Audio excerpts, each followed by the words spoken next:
General body ഈ വരുന്ന June 21 നടക്കാൻ നിൽക്കേ അതിൻ്റെ മുന്നേ നടത്തിയ ഇപ്പോൾ കഴിഞ്ഞ EC മീറ്റിങ്ങിൽ പ്രസിഡന്റ് അവിടുന്ന് എന്നെ ഫോൺ വിളിച്ചിട്ട് ലൗഡ് സ്പീക്കറിൽ ഇട്ടിട്ട് ചോദിച്ചു, അൻസിബ നമ്മുടെ ഈ കമ്മിറ്റി അൻസിബയുടെ റെസിഗ്നേഷൻ അക്സെപ്റ്റ് ചെയ്തിട്ടുണ്ട്, അൻസിബയ്ക്ക് എന്തെങ്കിലും പറയാനുണ്ടോ എന്ന് ചോദിച്ചു.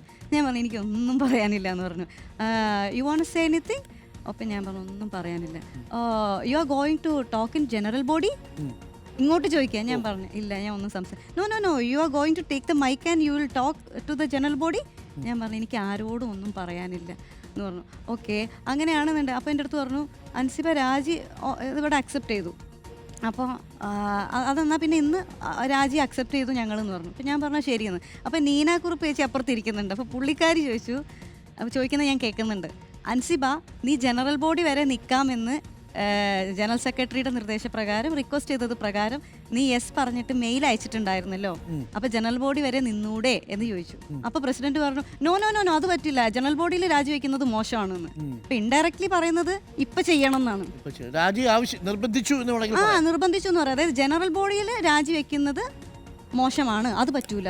അൻസിബ അവിടെ ഉണ്ടാവരുതെന്ന് ചിലർക്ക് താല്പര്യമുണ്ട്. ഒന്ന്. രണ്ട്, ഇവരൊക്കെ പ്രവർത്തിക്കുന്നത് ചിലരുടെ ചരടിൻ തുമ്പത്താണോ? എനിക്കറിയില്ല.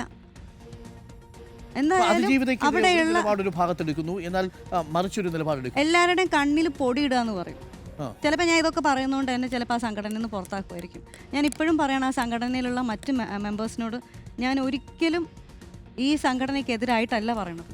അവിടെയുള്ള വ്യക്തി താല്പര്യങ്ങൾക്ക് അധിഷ്ഠിതമായിട്ട് പോകുന്നത് കൊണ്ടാണ് സംഘടനയ്ക്ക് ചീത്തപ്പേര് വരുന്നത്. ബൈലോയ്ക്കെതിരെ പ്രവർത്തിക്കുന്നു, സ്പോൺസർഷിപ്പിന് ഡൊണേഷന് പകരം സ്പോൺസർഷിപ്പ് സ്വീകരിക്കുന്നു, മതസംഘടനയുമായിട്ട് ബന്ധമുണ്ടാക്കുന്നു. അതുപോലെ ബൈലോ മാറ്റേണ്ട സമയമൊക്കെ എന്നേ കഴിഞ്ഞു. ബൈലോയിൽ പറയുന്ന ഒരു കാര്യമുണ്ട്, ഈ കൈനീട്ടം വാങ്ങിക്കുന്ന ആൾക്കാർക്ക് മത്സരിക്കാൻ യോഗ്യതയില്ല അമ്മയിൽ.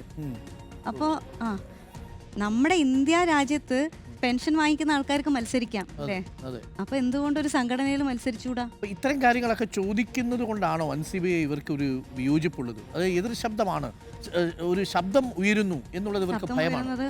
ഇന്നലെ ദീദി ദാമോദരൻ അത് പറയുന്നുണ്ടായിരുന്നു, ശബ്ദം ഉയരുക തന്നെ ചെയ്യും. ഇപ്പൊ അൻസിബയിലൂടെ ആണെങ്കിലും അത് പുറത്തു വന്നല്ലോ, അടിച്ചമർത്താൻ നോക്കുന്നു എന്നുള്ളത്. അല്ല, ഞാൻ ആലോചിച്ചപ്പോൾ ഞാനിതെല്ലാം വിട്ട് സത്യം പറഞ്ഞ് ഒളിച്ചോട്ടം എന്ന് വേണമെങ്കിൽ പറയാം. കാരണം എനിക്ക് എൻ്റെ ഫാമിലി റൺ ചെയ്യുന്നത് ഞാനാണ്. എനിക്ക് ഈ എന്നോട് കുറേ മെമ്പേഴ്സും മെസ്സേജ് അയച്ചു, മോളെ നിനക്ക് അവിടെ ഫൈറ്റ് ചെയ്ത് നിന്നൂടെയെന്ന് ചോദിച്ചു. അവർക്ക് അറിയില്ല ഞാൻ അനുഭവിക്കുന്ന പീഡനം എന്താന്ന്. അവർ വിചാരിക്കുന്നത് എനിക്ക് ഫൈറ്റ് ചെയ്യാൻ പറ്റും. ഞാനിപ്പോൾ നിന്ന് സംസാരിക്കുന്നത് ഞാൻ അങ്ങനെ സംസാരിക്കാൻ പറ്റുന്ന ഒരാളായതുകൊണ്ട് സംസാരിക്കാം.